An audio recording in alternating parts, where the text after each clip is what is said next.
Solo travel is one of the fastest growing ways to see the world, and it might just change how you see yourself. Travel expert Angie Rice is here, and she's going to talk about why solo travel is trending and how to make your first solo trip unforgettable. Welcome. Welcome. Thank you. Well, tell me quickly, because you have a lot of places in particular that you think solo travelers would love, but why is solo travel having such a big moment? I think we're talking about it, and we're visualizing it. We're seeing it happen, and that's inspiring people to want to travel. And I think it's a way to self-reflect, and people are prioritizing self-care. That's a great answer. I traveled a lot myself, but I was just like a young backpacker. You're not talking about that. Right. It really can accommodate all demographics. Really, I think stereotypically we think of the young backpacker in our early 20s. But I think it's really changing and evolving, where there's opportunities to travel solo, but do so with more safety in mind and with more organization. You can still work with travel agencies. You can go on a solo trip, but then immerse yourself by joining other groups. I still feel that meets the definition of a solo travel, because you're making that intention individually. You're leaving your family, your friends behind, and you're pursuing something that is truly of interest to you. And you may be more likely to meet people and make connections along the way because you are by yourself, so in a way it's easier to talk to people. I want to start with the SS Catherine.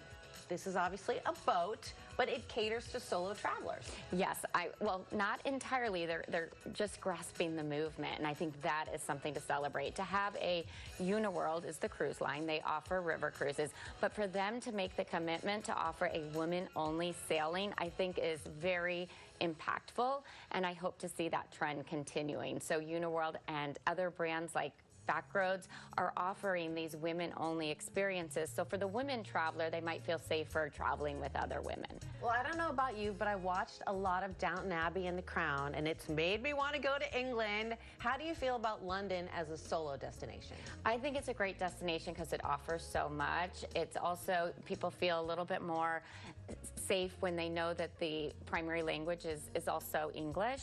And there's so much to do in London that's very inspiring, and I think women just naturally gravitate towards the prestige of London, the royal family, the castles, and there's so many gateways. London's a great gateway to places like Edinburgh and further north into Scotland, and you can also easily fly to Ireland, and you can take the tunnel train to Paris. So it's a great gateway, and there's direct flights from Phoenix, which is nice. I feel like Bali is popular with women, and I don't know if it's like an eat, pray, love influence. I don't think that's where she went, but it's giving me that energy. It has that vibe, right? And I would put Thailand into the mix as well. They offer so much that's appealing to the solo traveler, because you've got more crowded city areas where you can blend in as a solo traveler, and then you can head to destinations in those countries that offer a lot of wellness and self-care. What about in terms of French-speaking countries?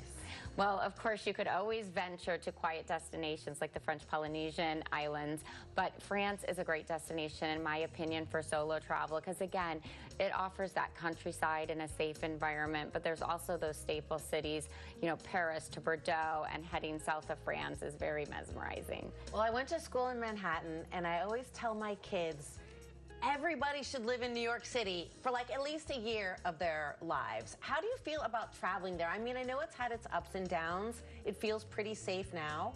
Well, our own cities in the United States have, you know, they've come and gone, right? Like, some improve and we see enhancements. I mean, we've seen a lot of growth in our city that's been fantastic.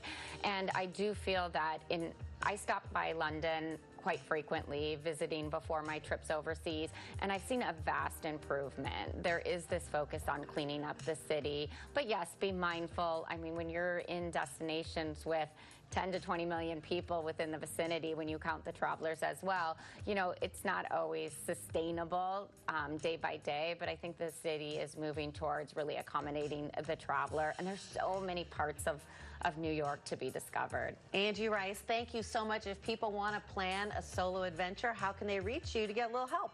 Visit our website, travelbta.com, and you can certainly reach out to us that way. Thank you so much. This was so much fun. It's given me wanderlust.